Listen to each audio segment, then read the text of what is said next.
Et je reçois Anaïg, qui est une spécialiste du Feng Shui et qui est en plus dans les Pyrénées-Orientales. Donc Anaïg, merci beaucoup d'avoir accepté cette interview. Oui, merci à toi parce que c'est une très belle rencontre, voilà, par des gens, des voisins et je ne connaissais pas l'association et voilà, merci à toi déjà de me proposer de faire l'interview pour expliquer un peu ce qu'est le Feng Shui parce que c'est vrai qu'on le connaît comme ça, plus ou moins, mais voilà, c'est une discipline assez surprenante et qui peut vraiment beaucoup aider les gens, voilà. Ben, c'est vrai que le Feng Shui, on en entend de plus en plus parler, mais après d'avoir des gens qui réellement le pratiquent et en plus expliquent correctement comment ça se passe, c'est quand même pas facile à trouver. Hein. Donc tout le monde rapille un petit peu comme ça, mais après. Mais tout à fait. Mais c'est vrai ce que tu dis. En fait, moi, je suis venue au Feng Shui d'une façon assez surprenante. On a vécu beaucoup à l'étranger avec mon époux. Voilà. En fait, je l'ai suivi. Et vers les 35 ans, je l'ai suivi à l'étranger. Et j'avais arrêté de travailler, voilà, je l'ai suivi. Et on avait un projet de construire une maison en Bretagne, voilà. Et puis donc on avait fait les plans et tout. Et j'avais entendu, comme beaucoup de gens, parler du Feng Shui, du bien-être à la maison, de la décoration, parce qu'on parle beaucoup du Feng Shui, de la décoration, que c'est de la déco, mais en fait pas du tout. C'est pas que ça, et c'est vrai que beaucoup d'ouvrages ont été publiés en faisant un focus sur les couleurs, sur le Feng Shui et tout, mais vous allez voir que c'est quand même assez, une étude Feng Shui pour une maison, moi, me prend quand même 4 à 5 jours, donc je vous expliquerai pourquoi et comment. Et donc, j'ai eu, grâce à l'univers, un temps pour moi, parce que j'ai travaillé beaucoup, comme beaucoup de gens. Et le fait de suivre mon mari à l'étranger, je travaillais pas, donc j'ai pu me projeter aussi dans cette construction de maison qu'on n'a jamais construite, parce qu'en fait, on est resté plus longtemps que prévu à l'étranger et en Asie. Et puis, du coup, grâce à ce projet de maison, je me suis commencé à me renseigner ce qu'était le Feng Shui, si tu veux. Et je me suis rendu compte que le Feng Shui, suivant les maisons qu'on pouvait choisir, eh bien, il y avait des maisons qui étaient faites pour nous ou pas. Parfois, on rentre dans une maison et tout d'un coup, là, tout se débloque. Nos projets se mettent en place, on fait des rencontres sentimentales ou professionnelles qui nous amènent sur autre chose. Voilà. Ou alors, contrairement, on arrive dans une maison et là, tout se bloque. On perd le boulot ou le boulot, ça va plus. On perd le copain, on perd la copine. Enfin, tout se casse la figure. Donc, pourquoi finalement, hein? Donc, tout ça, ça m'intéressait. Et puis, en commençant à chercher sur Internet, je me suis rendu compte que le Feng Shui, c'était quand même super compliqué, contrairement à ce qu'on pouvait nous le faire croire. Donc, j'ai cherché autour de moi si j'avais en Bretagne, parce qu'on avait un petit pied-à-terre en Bretagne, une petite maison bretonne, et voir s'il y avait une personne qui faisait du Feng Shui. Donc, il y avait une personne à côté de chez moi qui avait ses diplômes de Feng Shui, qu'elle les avait passés, elle, en France. Et donc, je lui montre le plan de notre maison, de notre future maison. Et puis, elle voit certaines choses. Et puis, comme on avait un petit pied-à-terre, je lui dis, ça serait bien que vous veniez dans cette maison parce que moi, je ne m'y sens pas bien du tout. Je ne comprends pas pourquoi. Et donc, elle est venue faire l'étude de cette maison et j'ai compris plein de choses. C'est que en face de cette maison, il y avait une route de campagne, mais qui arrivait juste face à ma maison. Donc, ça faisait ce qu'on appelle en Feng Shui un charchi, une flèche empoisonnée qui arrivait juste face à. Donc, ça pouvait aussi engendrer chez les habitants de cette maison du stress, de la contrariété, de ne pas être très bien chez soi. C'était aussi une vieille maison qu'il fallait clarifier énergétiquement cette maison.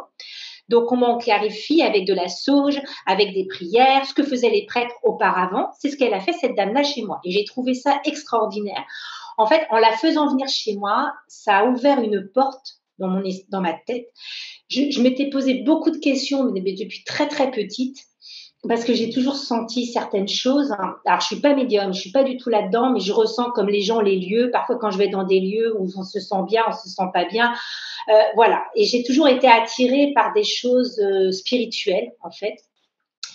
Et en venant chez moi, j'ai compris plein de choses. Donc, du coup, j'avais du temps. Donc, mon époux me dit, écoute, si ça t'intéresse, fais une formation. Et cette personne-là m'a renvoyée sur un paysagiste qui faisait du Feng Shui parce qu'on fait aussi du Feng Shui de jardin.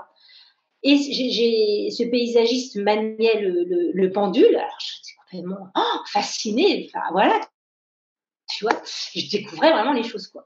Et il me dit, mais tu sais, tu peux faire des formations en feng shui, etc. Donc, je me suis lancée parce que j'avais du temps.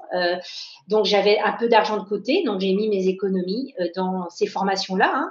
Et donc, j'ai commencé à faire les formations. Donc, j'ai fait 5-6 cycles en France dans un organisme qui n'existe plus maintenant, qui était très, très bien. Hein. Et après, la vie m'a fait un très beau cadeau, puisqu'à l'époque, on habitait à Abu Dhabi. Donc, on est resté vivre 3 ans à Abu Dhabi. Et mon mari me dit, bah écoute, on me propose un projet en Asie. L'Asie, voilà. Donc, merci l'univers qui commençait à me faire comprendre, Anaïg, bah maintenant, t'as maîtrisé les préceptes feng shui en France. Et donc, on est arrivé en Indonésie, à Jakarta 2-3 mois. Bon, j'étais enceinte, voilà. Et mon mari me dit, bah, finalement, on reste pas en Indonésie, on ne reste pas alors c'était à Jakarta. Il me dit, on va en Thaïlande. Et donc, ce sont des pays où il y a beaucoup de communautés chinoises, hein, puisque beaucoup de Chinois sous l'époque de Mao ont émigré, hein, donc Hong Kong, Singapour, etc. Donc, c'est des villes qui ont été créées par des maîtres feng shui. Hein. On appelle ça des États-villes. Et moi, j'habitais après la Thaïlande à Bangkok. Et là, j'ai eu beaucoup de chance, c'est que donc j'ai accouché là-bas, tout s'est bien passé, j'ai commencé à faire des conférences et j'ai des gens qui sont venus à moi pour que j'expertise leur maison. Donc j'avais déjà les bagages hein, parce que j'avais appris le feng shui. Et après, bah, mon époux me dit, écoute, pourquoi tu n'irais pas suivre les cours de Liliane Tu?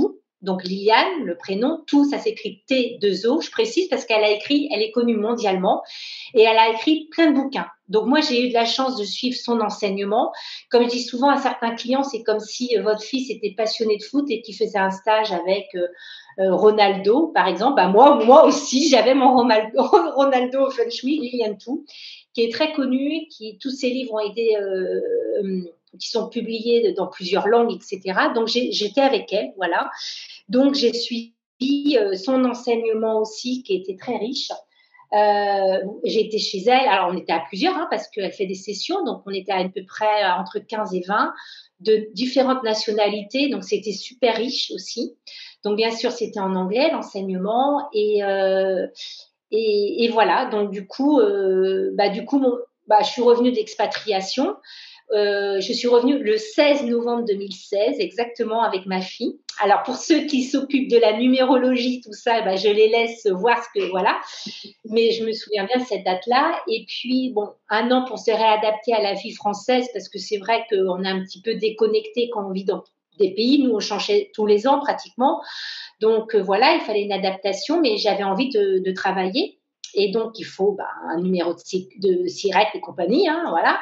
Donc, à un moment, au bout d'1 an, encore mon mari qui m'a mis un petit coup de pied aux fesses, il me dit, maintenant, tu crées une petite société, tu crées ta société pour que tu puisses proposer tes services, etc. Donc, j'ai commencé à créer ma société et ça allait très vite parce que j'ai commencé à faire des conférences en Bretagne. Hein. Donc, j'étais à l'époque à Quimper et j'ai commencé à faire des conférences à Quimper. À Quimper, j'ai eu 80 personnes, je m'y attendais pas du tout. Heureusement que j'avais fait une liste pour réserver, pour que les gens réservent. J'ai eu la presse aussi qui m'a aidée, j'avais informé la presse, etc. Et puis après, j'ai eu Brest, voilà. Donc, j'ai pu me faire connaître comme ça en Bretagne. Et donc ça a été je travaillais. Alors, j'aime même pas le mot travailler, parce que j'avais une activité professionnelle, c'est-à-dire que tous les matins, j'avais cette chance, mais je l'ai aussi créée, hein, voilà, parce que ça a été des investissements financiers et puis un apprentissage qui est quand même long en feng shui. Mais je suis très, très heureuse parce que c'est mon activité professionnelle et tous les matins maintenant, quand je me lève, je fais un truc qui me botte, qui me donne le sourire et j'en vis, voilà, et je rencontre des gens extraordinaires à chaque fois. Donc, en fait, je fais aussi bien des expertises de maison ou de société. Voilà. Donc, je regarde le plan de la maison et je regarde suivant les secteurs de la maison, puisqu'en feng shui, ça marche par secteur. C'est-à-dire que tu as le secteur nord qui est le secteur du travail, le secteur sud-ouest qui est le secteur de la femme, du couple, de la communication, des partenariats. Le secteur est, secteur de la santé, du passé, des souvenirs. Le secteur ouest, qui est le secteur des projets et des enfants. Le secteur nord-ouest, le secteur de l'homme, de la chance, de la justice. Le secteur nord-est, qui est le secteur de l'éducation, du développement personnel, de la spiritualité, de la curiosité. Et le secteur sud-est, qui est le secteur de la richesse. Donc, en fait, quand tu as le plan, montre-moi ton plan et je te dirai qui tu es, où sont tes blocages. Donc, en fait, il s'avère que quand on étudie le feng shui, on regarde, alors on prend une mesure boussole pour pouvoir poser le loshu. Donc, les gens qui veulent aussi suivre ce que je fais et mes explications en feng shui, j'ai une chaîne sur YouTube, c'est Anaïg Feng Shui TV, voilà, où je fais des prévisions, donc ça on en reviendra après, mais j'explique aussi comment je travaille en feng shui dans les maisons pour les sociétés, c'est pareil. Et donc du coup, en ayant le plan, eh ben, je regarde aussi, suivant les plans de la maison, si parfois il n'y a pas des manques, s'il ne manque pas le secteur sud-ouest, qui est le secteur du couple, ou s'il y a dans le secteur nord, par exemple, un manque, parce que suivant les plans, le secteur nord n'existe pas. Donc, il faut le recréer dans ta maison. Et le secteur nord, c'est le travail. Donc, parfois, il y a madame qui est dans le garage et monsieur qui est dehors, suivant comment est le plan de ta maison, tu vois. Ouais. Donc, c'est à moi, en tant que maître feng shui, de faire que tout le monde retrouve sa place dans la maison. Voilà. Comme la fille aînée, le secteur de la fille aînée, c'est le sud-est. Donc, parfois, quand on peut, on met la chambre de la fille aînée dans le sud-est. Donc, voilà, il y a tout un protocole comme ça à suivre en feng shui. Une étude, c'est 3-4 jours, parce que je fais aussi l'astrologie du lieu. C'est-à-dire qu'avec Liliane Tout, j'ai appris à faire la Flying Star. C'est-à-dire que quand tu construis une maison, c'est comme quand tu fais ton potager, tu ne plantes pas à n'importe quel moment tes légumes par rapport à la lune. C'est pareil pour la maison. Quand tu as fait les fondations de ta maison, qu'elles soient vieilles ou pas, ou récentes, eh bien, la maison a une astrologie. Et cette astrologie va aussi jouer sur les habitants. C'est ce qu'on appelle la Flying Star. Donc, tu as l'astrologie de la maison quand elle a été construite. Après, tu as l'astrologie de l'année 2022 qui se rajoute à ces étoiles. Donc, tu peux avoir par secteur, nord-sud, pas loin de 4 à 5 étoiles. Donc, ces étoiles représentent des éléments. Le feu, le bois, le métal, et on regarde ce que ça fait ensemble. Et ce que ça peut t'apporter ou pas. Et c'est là qu'on met en place des remèdes. C'est là qu'interviennent les couleurs en feng shui. Voilà, les carillons, on ne met pas n'importe quel carillon dans n'importe quel secteur. Et du coup, on essaye en fait de débloquer certaines choses dans ta vie. Voilà. Alors, le feng shui, c'est pas de la magie, hein. C'est bien clair, mais il y a quand même des lieux qu'il faut parfois clarifier énergétiquement. Et en y faisant du feng shui, ça t'apporte des choses. Parfois, ça te débloque dans ta vie. Parce que tu as des secteurs qui sont dans ta maison, mais qui sont soit en dehors ou soit qui ne sont pas activés aussi. Et il y a des étoiles en astrologie qu'il faut calmer. L'étoile 5, qui est très, très coléreuse, qui amène des problèmes. Et chaque individu a 3 fois l'étoile 5 dans sa maison suivant les secteurs. Donc, il faut les contrer.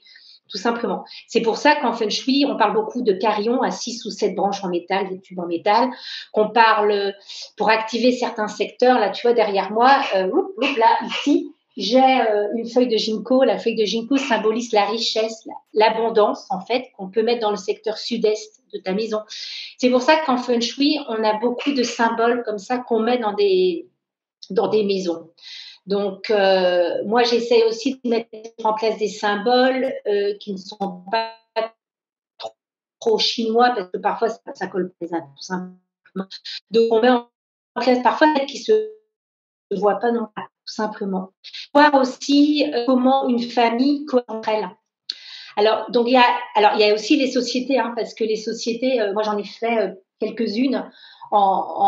Depuis que j'ai créé ma société, tu as des sociétés qui ils ont du mal à trouver du personnel, à garder leur personnel. Et j'ai eu des chefs d'entreprise qui sont venus me voir, pas l'intermédiaire de leurs femmes, parce que c'est vrai que j'ai un public et j'ai beaucoup de femmes qui me font appel, hein, ça c'est clair. les femmes sont, j'ai envie de dire, parfois certaines femmes sont quand même plus ouvertes d'esprit. Hein. Moi, je le vois bien, hein, le feng shui attire beaucoup de femmes. Et donc, elles en parlent à leur mari. Et il y a des amis, leurs maris hein, ou leurs conjoints sont très réceptifs à ça. Donc, j'ai des sociétés où effectivement, il fallait mettre le feng shui, voir un peu, parce qu'il y a des secteurs qui étaient en berne, ça n'allait pas. Donc, on peut mettre aussi des ondes de forme. Hein. On peut mettre aussi, alors les ondes de forme, c'est des fleurs de vie dans certains endroits, par exemple, pour activer, tu vois, les choses. Et puis, je fais aussi la géobiologie. Je regarde au pendule s'il n'y a pas des cours d'eau, des vortex, des nœuds Hartmann, des nœuds Curie, qui peuvent aussi perturber la société. Du coup, la géobiologie peut faire aussi que les gens se sentent moins bien dans les lieux. Donc, nous, c'est ce qu'on appelle en feng shui les veines du dragon. Voilà. Et à côté de ça, je fais aussi beaucoup de thèmes feng shui, donc comme j'ai fait pour toi, donc on pourra en parler si tu veux. C'est-à-dire que par rapport à ta date de naissance, j'ai regardé de quel élément tu étais, ce qui permet aux gens de mieux choisir parfois pour certains leur lieu de vie en faisant le thème feng shui. Les couleurs qui leur font du bien, les éléments où ils peuvent aller se balader pour se recharger leur batterie. Voilà. D'accord. Donc ça, c'est des choses qu'on peut trouver en commande sur ma boutique, mon site internet anaïkfengshui.com. Les gens peuvent commander leur thème en mettant leur date de naissance, en mettant leur sexe. Ils peuvent aussi le faire pour leurs enfants. J'ai beaucoup d'enfants actuellement, alors pour moi c'est toujours des enfants, qui sont en train de voir par rapport à leur orientation, oui. Les parents, voilà, et ça aide aussi beaucoup. Donc si tu veux, moi j'ai fait ton thème. Avec grand plaisir. Alors le feng shui, en fait, si j'ai bien compris, ça peut toucher la personne, le lieu et le lieu de travail aussi, du coup. Complètement, parce que c'est l'habitation. C'est l'ensemble. Ouais, voilà. Donc, par rapport à ton élément, à ton élément, ça va aussi interférer dans ton habitation. Oui. En fait, le feng shui, ça a été créé en Chine hein, depuis 5000 ans avant Jésus-Christ ou 3500 avant Jésus-Christ, donc c'est très très vieux. C'est super vieux et on retrouve les premiers manuscrits en lien avec le feng shui, l'astrologie, la flying star en Mésopotamie. Hein. Donc, ça date, tu vois. Ça date. Et c'est vrai que l'Asie est très... il y a beaucoup de maîtres feng shui parce qu'en fait, au début, le feng shui s'était mis pour l'empereur, trouver un lien, trouver le meilleur emplacement pour l'habitation de l'empereur, pour le palais de l'empereur, pour qu'il ait toutes les ressources naturelles pour pouvoir en fait diriger le pays. Donc c'est vrai qu'une maison, par exemple, une maison doit avoir une protection. Tout comme toi, quand tu travailles, tu dois avoir une protection. C'est-à-dire derrière moi, donc vous voyez un panneau en bois. Alors vous voyez, moi j'ai mon diplôme là, parce que tout est inversé. Donc là j'ai mon diplôme en protection, si tu veux. La feuille de Ginkgo, c'est l'abondance, mais pas que financière, c'est l'abondance des rencontres, de la richesse. J'ai une petite pendule pour activer le travail. Et au-dessus, hop, j'ai ma petite tortue, c'est la protection en feng shui. D'accord? Donc déjà, dans ton bureau, tu peux te faire comme ça, ta petite protection. Et les maisons aussi, les villes qui ont été construites en feng shui, les villes sont souvent... comme Singapour, Hong Kong, moi j'ai vécu à Séoul en Corée du Sud, les villes, elles ont été implantées derrière le bâtiment royal, parce que c'est plusieurs bâtiments royaux, hein. Ils faisaient un bâtiment est, ouest, nord-ouest, nord-est. L'est, c'était pour les médecins, d'accord. Le nord, c'était pour le travail. Il y avait aussi le nord-est, c'était pour la diplomatie. Tu sais, les pavillons qu'on voit asiatiques, c'était des pavillons. Nous, en France, on connaît les ailes à la rigueur des châteaux, mais un château, c'était très souvent un bloc rectangle carré, tu vois, à part Versailles, voilà. Mais si tu veux, en Asie, c'est des pavillons. Mais c'est pas pour rien, parce que chaque pavillon était à l'est. Par exemple, les concubines, elles étaient dans le secteur sud-ouest, le secteur de la femme, en feng shui, tu vois. Et donc, au début, les maîtres feng shui repéraient le meilleur emplacement pour construire. Donc, ils regardaient en géobiologie comment étaient les montagnes et donc on va dire, le palais royal de l'empereur, hein, était toujours derrière lui, il y avait toujours une montagne de protection pour le protéger des ennemis. Voilà. Donc un jour, si je fais une conférence, j'explique ça aussi, parce que au début, hein, on n'implantait pas n'importe où ta maison, voilà, c'était pour les personnes qui pouvaient avoir les moyens d'avoir des maîtres feng shui. Après, ça s'est démocratisé et c'est les nobles en fait qui ont pu aussi avoir accès à, voilà. Donc ta maison aussi, eh ben, tu peux aussi à certains moments la protéger. On appelle ça en feng shui. Il y a des équilibres énergétiques à avoir et ça, on peut le faire avec les jardins. Ou dans l'appartement, on met en place une tortue dans tel secteur, un dragon ou quelque chose qui symbolise le dragon, si tu peux avoir une image de dragon. Enfin, voilà, on peut aussi. Donc, c'est aussi la protection et c'est comme tu disais tout à l'heure, effectivement, c'est l'habitation. Le feng shui, c'est l'habitation. On fait attention à la nature. En fait, c'est ça. C'est comment l'être humain va être bien dans sa maison. Alors, c'est vrai que bon, bah, moi j'habite dans un lotissement, bah, là aussi j'ai fait attention. C'est-à-dire que quand je l'ai acheté, j'ai regardé si c'était les bonnes orientations pour moi, mon mari et mes enfants par rapport, par rapport à notre thème feng shui, par rapport à notre élément. Voilà. Donc, par exemple, toi, tu es alors quand j'ai fait ton thème, tu es de l'élément eau. Donc, tu habites à côté de l'eau, c'est ça? Donc, pour toi, l'eau est extrêmement importante. Ah oui, ça ne m'étonne pas du tout, oui. Voilà. Donc, en fait, par rapport à ta date, tu m'as donné ta date de naissance en grande transparence. Tu m'as fait confiance et j'ai regardé, en fait, j'ai calculé ton chiffre QA. Le chiffre QA, on peut le calculer par Internet, il n'y a pas de problème. Mais il faut savoir comment l'interpréter. En fait, c'est ça. Donc, moi, quand je propose des thèmes feng shui aux gens, c'est le chiffre QA, et on a un rendez-vous de 30 minutes avec moi où j'explique, parce que ce chiffre-là, on peut en tirer plein d'infos. Déjà, tu es de l'élément eau, donc importance de l'eau pour toi, importance que tu habites à côté de l'eau ou pas trop loin de l'eau, importance des sports nautiques, de la natation, tu as besoin de l'eau pour vivre. C'est vraiment important. Ensuite, le métal nourrit l'eau. Donc, tu peux vivre dans une ville, mais que cette ville-là soit pas trop loin de l'eau. Alors, quand je dis l'eau, ça peut être la mer, ça peut être une rivière, un cours d'eau, un lac, mais l'eau doit être là. Voilà. Même chez toi, tu peux aussi mettre des posters, des représentations de la mer calme, ou voilà, parce que ça te nourrit. Dans ton bureau, tu peux mettre ça aussi. Ensuite, qu'est-ce qui nourrit l'eau? Eh ben, c'est le bois. L'eau nourrit le bois.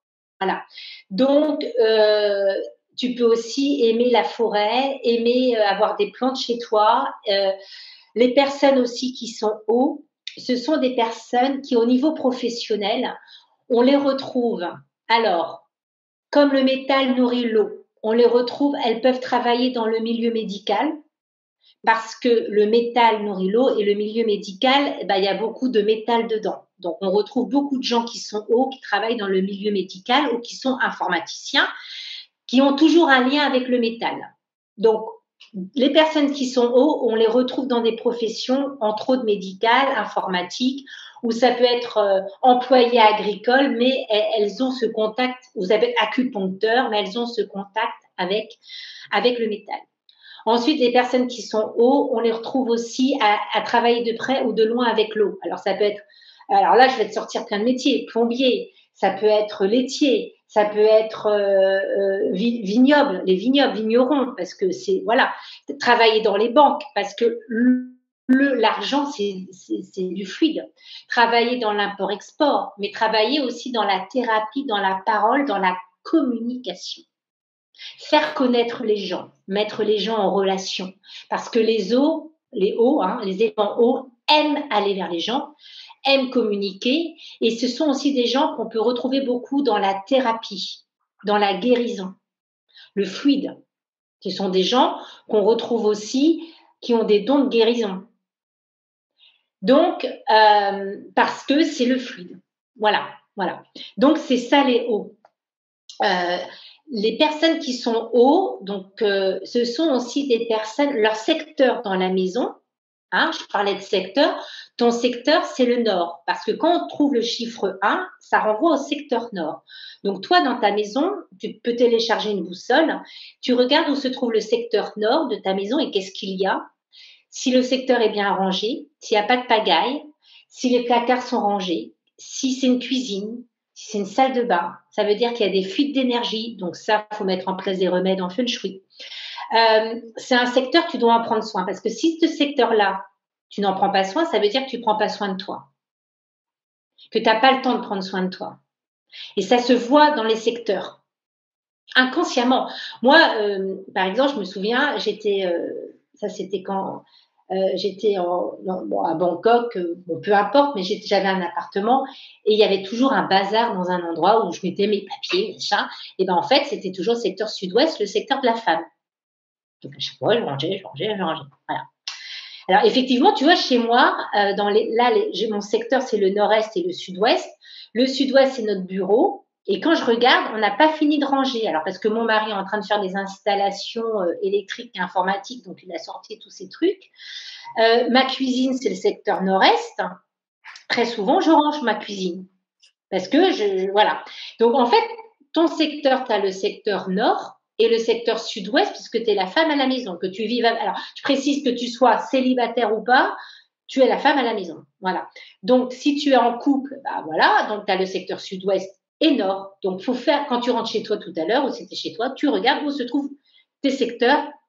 Tu télécharges une boussole gratos sur ton smartphone, tu te mets au milieu de ta maison à peu près, et puis tu regardes où se trouve le secteur nord, qu'est-ce qu'il y a, et dans le secteur sud-ouest. Et c'est des secteurs que tu peux activer aussi. C'est-à-dire que tu peux mettre tes souhaits. Je souhaite, ou tu peux mettre des citations, ce que je conseille à mes clients, hein, quand ils cherchent de nouvelles activités professionnelles. Je trouve une nouvelle activité professionnelle pour la fin 2022 où je fais confiance à la synchronicité des choses, hein, puisque l'univers a horreur du vide, hein, donc la vie a horreur du vide, donc on vous envoie plein de signes jusqu'à ce que tu les vois aussi. C'est ce que je dis à mes clients. Voilà. Parfois, on a des accidents de parcours, hein, on se casse un poignet, on se casse un bras, c'est qu'on nous dit stop parce qu'on ne prend pas le temps. Parfois, on nous envoie des signes à un moment pour qu'on les voit, on nous met à l'arrêt. Voilà, tout simplement. Ou on peut nous mettre à l'arrêt sous différentes façons, hein, de toute façon. Donc, nos secteurs, il faut vraiment en prendre soin. Donc, tu vois, le thème que je t'ai fait, ça te permet de savoir ou alors, ça permet de ça. Alors, tu vois, avant qu'on fasse le rendez-vous tout à l'heure, j'ai eu 2-3 thèmes feng shui. Donc, j'ai eu des rendez-vous d'une demi-heure avec chaque personne. Et j'avais en fait des personnes qui étaient en retraite, là, depuis janvier. Elles voulaient déménager. Donc, c'était des indications importantes pour elles, le thème par rapport où elles pouvaient vivre. Et elles ont des idées, donc on réfléchit, ou je lui dis, oui, là, vous. Alors en fait, ça permet soit de se dire, oui, vos intuitions sont bonnes. Ça permet aussi, parfois au niveau des activités professionnelles, parce que je suis beaucoup là-dedans actuellement par rapport à ce qui se passe.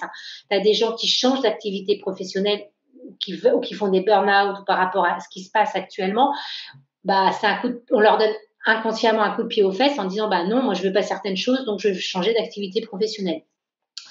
Je fais aussi parce que par rapport à ton thème, on voit pourquoi tu peux être fait ou vers quoi tu peux tendre. Et ça, c'est assez précieux.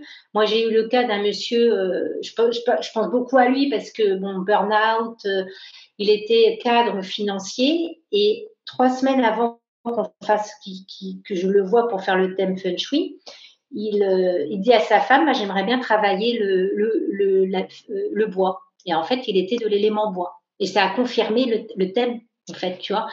Mais alors, je fais aussi beaucoup actuellement pour les enfants en seconde, là, tu vois, ou troisième, qui cherchent on leur dit déjà à 15 ans, ce qui est un petit peu aberrant. Et puis surtout, on leur dit, faut pas se planter, hein, parce que si tu te plantes, c'est l'échec. Non. Moi, j'ai fait plusieurs jobs. Je peux te dire que tout m'a servi, hein, voilà. Mais bon, voilà, ça, c'est encore des enseignants qui restent dans leur lycée pendant 20, 30, 40 ans. Et non, un enfant peut évoluer. Et en tout cas, du coup, moi, j'ai des parents qui m'appellent pour faire le thème feng shui des enfants, si tu veux. Et du coup, là, j'ai eu dernièrement une maman et elle me dit, c'est marrant parce qu'elle avait consulté quelqu'un d'autre qui faisait pas des thèmes, hein, qui faisait autre chose pour voir un peu. Elle m'a dit, vous tombez toutes les deux d'accord. Voilà. Donc, elle allait essayer d'orienter son enfant vers. Donc, je lui ai donné quelques astuces que j'avais pour peut-être que l'enfant puisse en tout cas avoir une autre écoute sur d'autres métiers. Voilà, tout simplement. Voilà, Surtout voilà. pour les enfants, en ce moment, c'est vraiment pas facile, je pense, hein, non plus, encore plus que pour les adultes. Non. Et, Alors, il y a ça aussi. Alors oui, tu fais bien de le préciser parce que en faisant ton thème Feng Shui, on connaît ses bonnes orientations pour dormir, pour manger, pour travailler. Donc toi, en fait, tu prends toujours ta boussole. La boussole, c'est l'ami des maîtres Feng Shui. En fait, c'est le meilleur ami même. En fait, tu prends ta boussole et toi, en étant face au nord, au sud, au sud-est ou à l'est, tu vas avoir la meilleure énergie pour travailler ou pour dormir ou pour manger ou pour faire différentes activités. D'accord. Alors, si tu veux, je vais te les donner alors attends, je cherche mon petit cahier parce que je les connais par cœur, mais elles ont chacune une particularité. Et moi, je cherche ma boussole pour savoir si je suis bien orientée.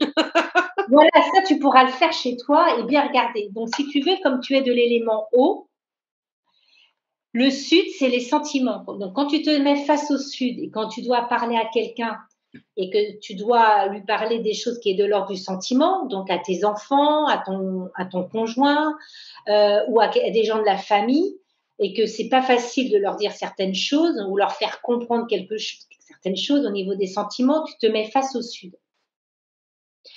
Le sud-est, c'est la pensée, c'est la productivité. Tu as besoin d'être productif dans ton travail, faire des recherches, voilà, parce que tu es débordé, il faut que clac, clac. Tu te mets face au sud-est. Après l'est. Ah, j'y suis là, dans mon bureau. Ouais, c'est parfait. Eh ben, tu vois, génial. C'est parfait. Mon bureau est sud-est. Donc, si tu es face au sud-est, tu as la meilleure énergie. Voilà. Pour toi, en tant qu'élément eau, chiffre 1. L'est, être face à l'est, c'est le corps. Donc, si tu as besoin un moment, c'est pas que tu as besoin, c'est quand tu manges, te mettre face à l'est. Pour avoir la meilleure énergie, que tu n'aies pas de problème de digestion, que tu sois calme à table. Alors moi, je fais beaucoup rire mes clientes quand elles m'appellent pour les thèmes Feng Shui, c'est que moi, j'avais décidé de me mettre face à mon jardin. Bon, quand je mangeais. Mais c'était la pire de mes orientations pour moi. Mais on y va. Et en fait, au bout d'un moment, j'ai dit à mon mari, non, ça, je peux plus là, parce que là, franchement, j'arrête pas de me lever à table, je suis pas à les conversations, je suis pas à la faire, mon affaire et tout. Et à un moment, j'ai dit, je vais changer, je vais me mettre face à l'ouest, parce que moi, l'ouest, donc c'est ma bonne orientation, pas toi. Face à l'ouest, je me retrouvais face à mon frigo, qui était moins glamour, mais face à mon frigo. Mais en fait, moi, je vois maintenant mon mari, mes enfants me mettre juste à mon assiette, et je suis face à l'ouest parce que ça n'a plus rien à voir. Maintenant, je me laisse servir à table, voilà, parce que j'ai mon mari qui participe aussi. Je suis beaucoup plus calme à table. Ça n'a plus rien à voir. Et j'apprécie mon repas. J'apprécie ce moment-là. Je suis plus à penser à 4000 trucs en même temps, tu vois. Mon bureau aussi. Mon bureau, je l'ai mis face à ma bonne orientation. Et c'est clair, à une de mes 4 bonnes orientations.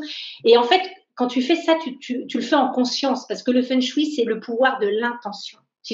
Quand tu mets un remède dans un secteur, tu sais pourquoi. Quand tu vas être face à tes bonnes orientations, tu sais pourquoi. Donc toi, le corps, c'est pareil. Le corps, c'est quand tu manges, quand tu fais une activité sportive, du yoga, du tai chi, des activités où tu ne bouges pas trop, et mets-toi face à ta bonne orientation est. Quand tu manges, quand tu fais une activité manuelle ou sportive.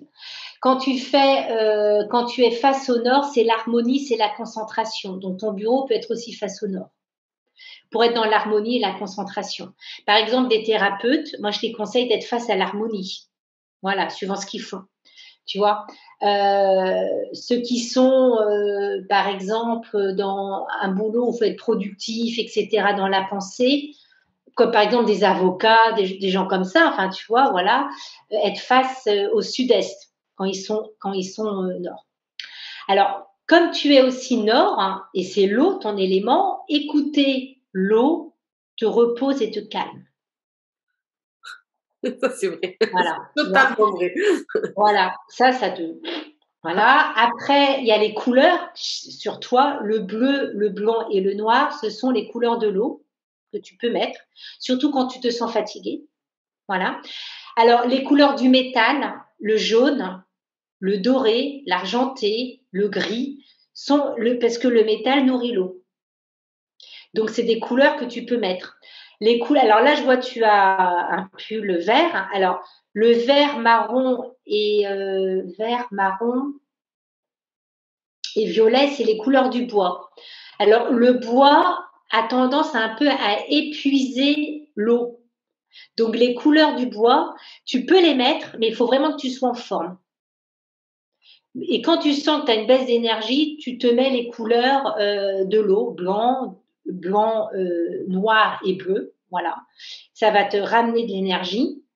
Quand tu sens que tu as une semaine ou des rendez-vous un peu cotaux, ou même des rendez-vous importants, alors rendez-vous important, la Liliane Tou, avec qui j'ai appris le feng shui en Asie, elle arrivait avec sa boussole. Et moi, je l'ai fait pour des entretiens, pour certains entretiens, pour certaines choses. J'arrivais avec ma boussole discrètement. Et tu sais, parfois, tu arrives dans une grande salle de réunion, là. Alors, on ne sait jamais où. Tu sais, ça fait un peu comme dans le film. Je ne sais plus, il y avait un film comique, là, je ne sais plus son nom. Tu s'assoyais sur différentes chaises, tu sais. Je ne sais plus, c'était. Comment il s'appelle? Bon, peu importe. Bon, c'est pareil. Tu regardes et tu regardes en fait quand tu t'assois face à quelle orientation tu es.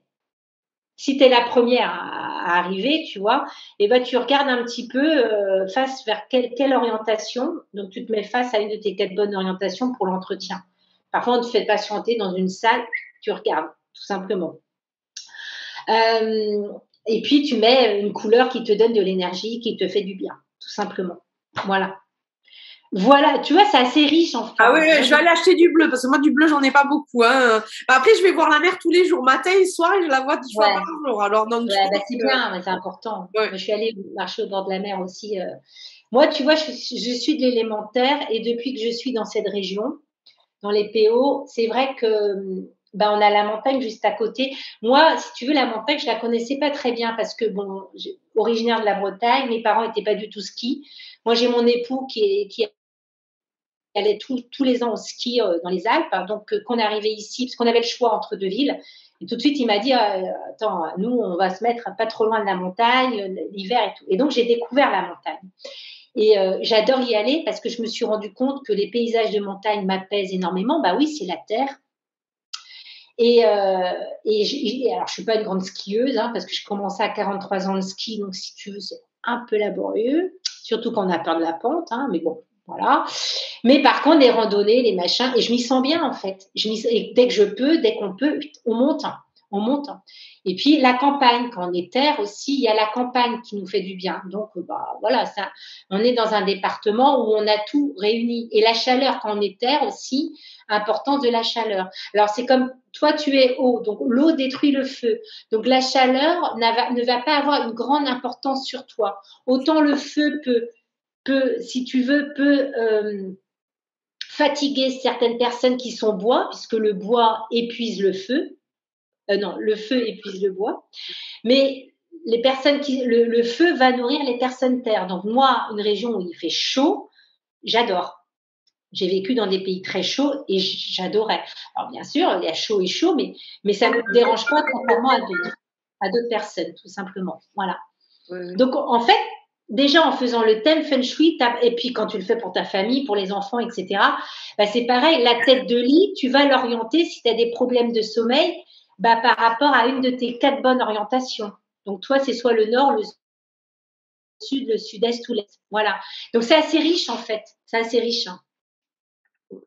Ouais, c'est vachement intéressant. Puis c'est divers et varié quand même aussi. Oui. Ouais, oui. C'est très riche. C'est très riche. Et c'est vrai que j'ai commencé à faire les thèmes feng shui. Moi, en fait, quand je fais des expertises pour les maisons, je fais les thèmes feng shui de tous les gens. Donc, ce que j'ai fait, si tu veux, les gens ont un rapport, j'explique, et après, quand j'ai le plan de la maison, il y a un rapport, il y a le plan, et je dis ce qui va pas, et tout est écrit, et voilà. Et j'ai commencé aussi à faire juste les thèmes feng shui par rapport à la situation, et c'est quelque chose qui fonctionne très très bien parce que les gens se rendent compte que juste en faisant le thème, ils apprennent plein de choses en fait. Voilà. Moi, c'est vrai que sur mon thème, tu m'as beaucoup décrit quand même, hein. Enfin, il y a beaucoup de choses qui sont réalistes, quoi. Moi, j'aime l'eau, Ouais. ça je le sais. J'ai toujours aimé les sports d'eau et après, ben, pour le reste aussi, hein, communicante. Non, je parle pas beaucoup. Ah bon? Ah bon? Ça m'a fait sourire. Ça m'a fait sourire quand tu m'as donné ta date de naissance, je l'ai calculé et tout, et j'avais mon mari avec moi, j'ai Bérangère, à Léo, bah, je suis pas étonnée, quoi. Et alors, c'est très juste parce que si tu veux, moi, je fais quand même du feng shui en France depuis 2017, hein, donc ça commence à remonter maintenant, à faire quelques années. Et c'est quand même très juste à 98-99% les thèmes, tu vois. Mm. J'en ai fait tellement et j'ai eu tellement de gens qui me disent, mais attends, c'est vrai ce que tu me dis, mais c'est vrai ce que tu. Enfin, voilà, il y avait des gens qui, même au niveau professionnel, hein, moi j'ai des gens qui m'ont dit, mais moi je voulais faire ça quand j'étais ado, mais mes parents, parce que parfois on est contrarié par les parents aussi, hein, les parents mettent leurs souhaits ou ils ont raté un truc, donc ils veulent que l'enfant le fasse en fait. Et ils me disent, mais c'était ça que je voulais faire. Donc, bah, parfois, à 35, 40 ans, tu as des gens qui se font des formations et qui font ce qu'ils souhaitaient faire depuis tout le temps, en fait.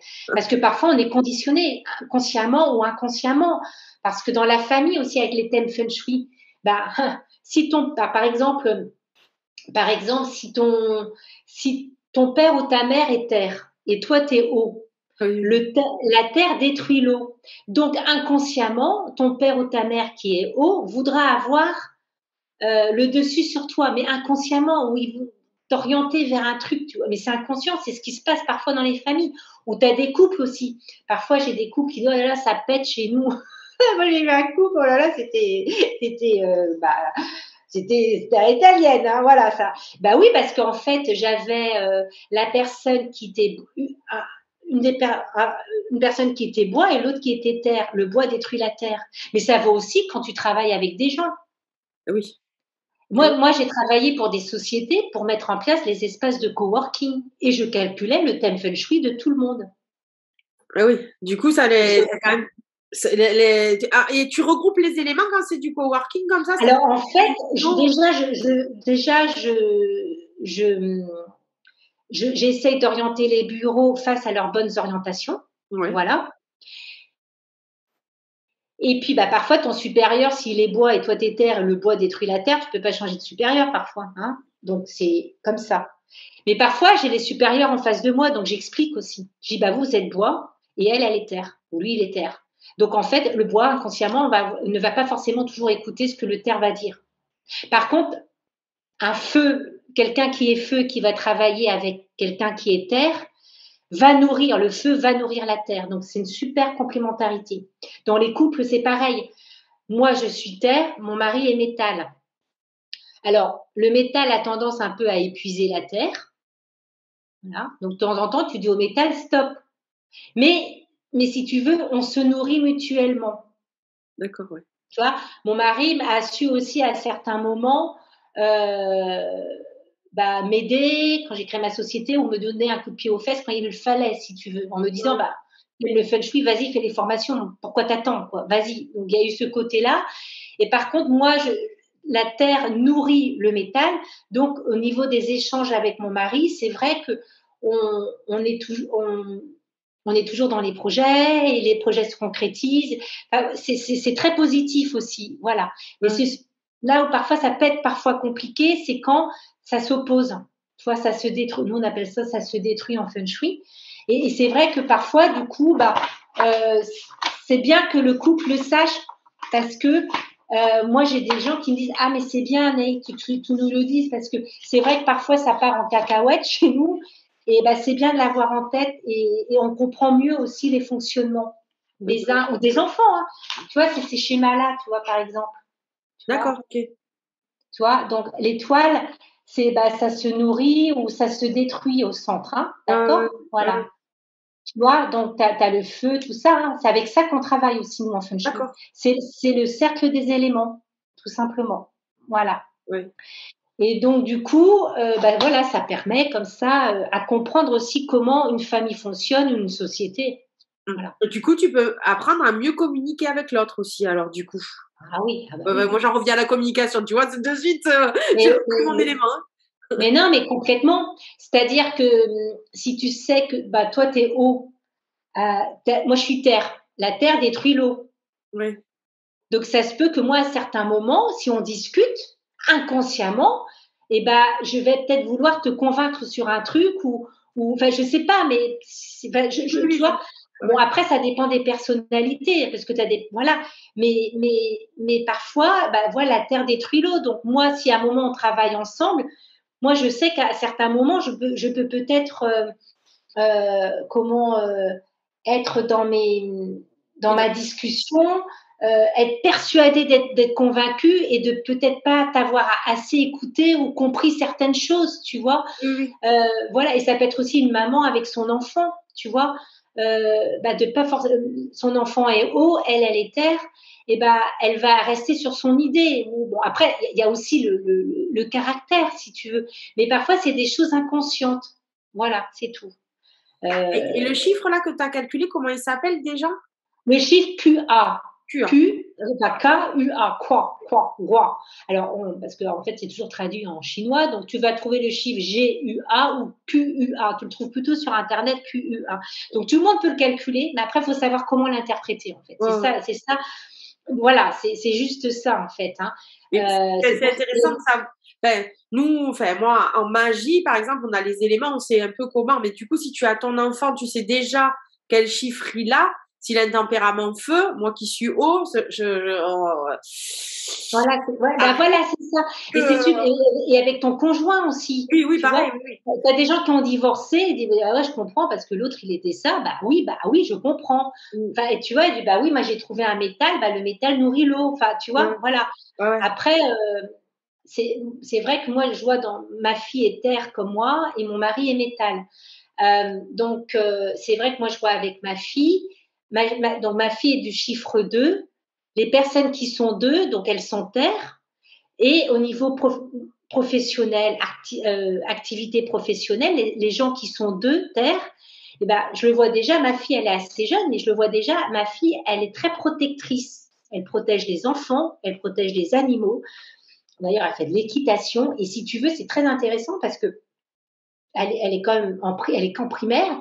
Dès qu'elle voit un enfant, instinctivement, elle va aller la voir, cet enfant, elle va s'occuper d'elle, la materner. Les deux ont un esprit extrêmement maternant. Donc, tu les retrouves dans des professions dans la protection des animaux ou en lien travailler avec les animaux ou avec les enfants, être instit, travailler dans des crèches ou faire l'éducation des enfants, euh, dans la protection des enfants, où tu peux trouver aussi ces gens qui sont deux, construire un patrimoine. Donc, ils vont être dans l'immobilier, acheter, vendre, rénover, acheter, vendre, rénover.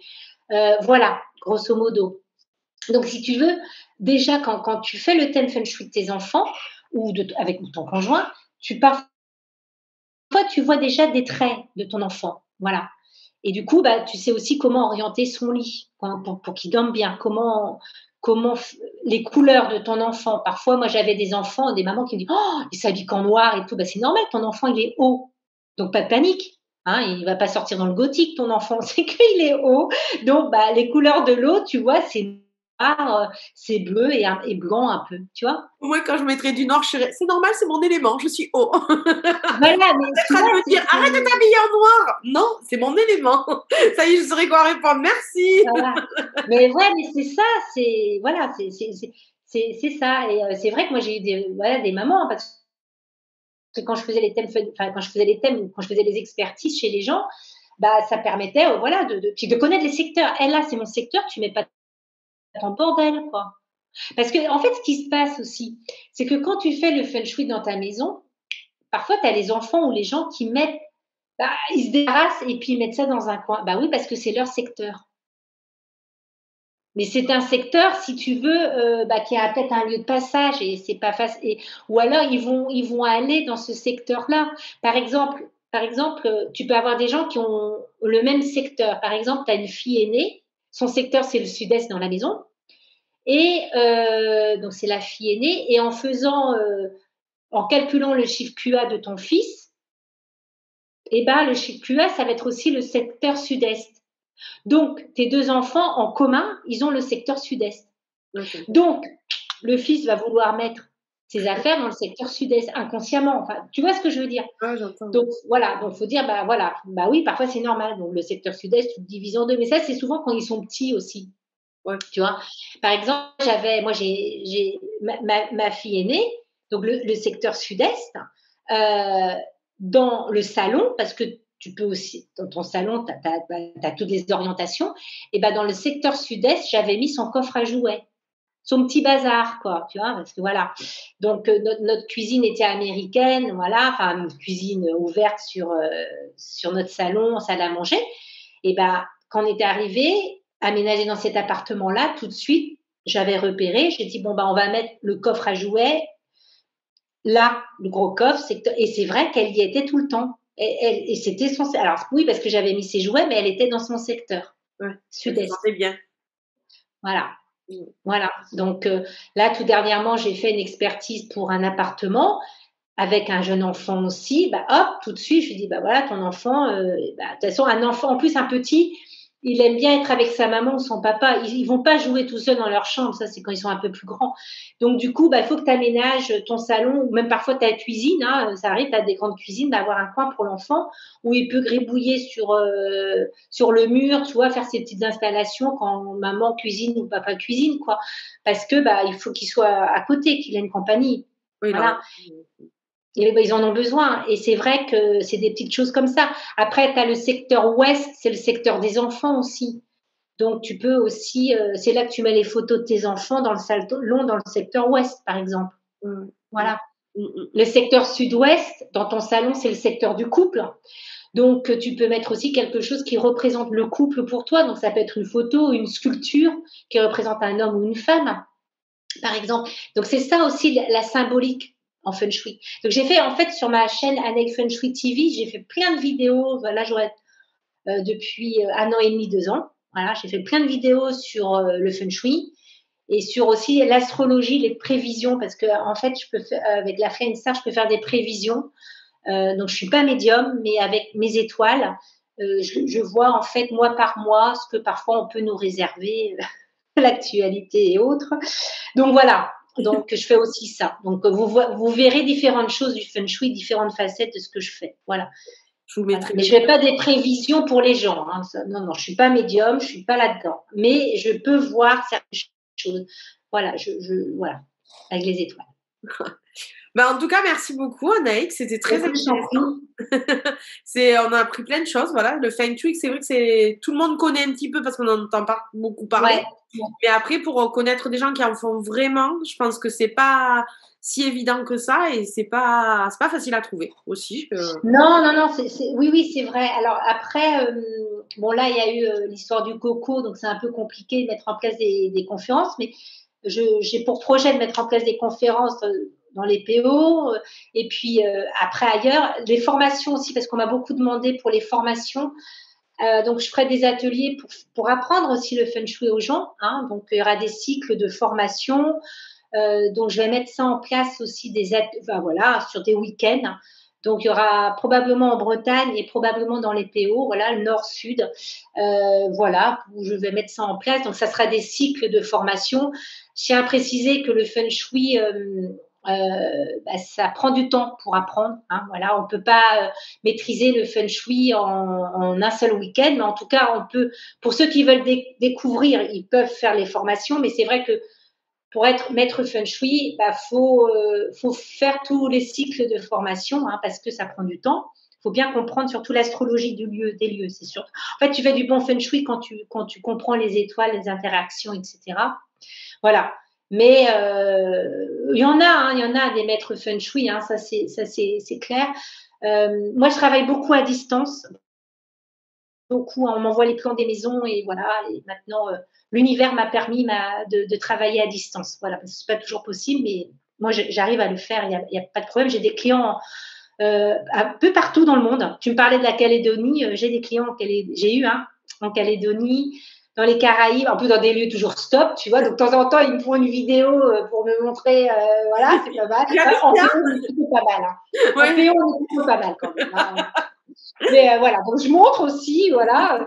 Mais non, après, ça fait. J'ai des Canadiens aussi, le Canada, tout ça. Ça c'est beaucoup, grâce à Internet, en fait. Hein, tu vois, ça c'est. Merci, parce que souvent on parle, tu vois, nous aussi, on se rend compte voilà, on se fait des entretiens. C'est cool, en fait. Hein, donc, ça permet aussi de rencontrer plein de gens, de faire des liens et de créer une belle chaîne de solidarité aussi, je trouve, entre nous. C'est ce qui est très, très important.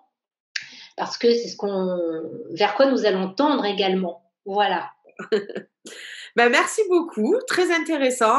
Donc moi, je vous Merci de mettrai les liens dessous, voilà, des vidéos pour que vous puissiez retrouver Anaïg, pour que vous allez plus faire les curieux sur ses vidéos déjà dans un premier temps.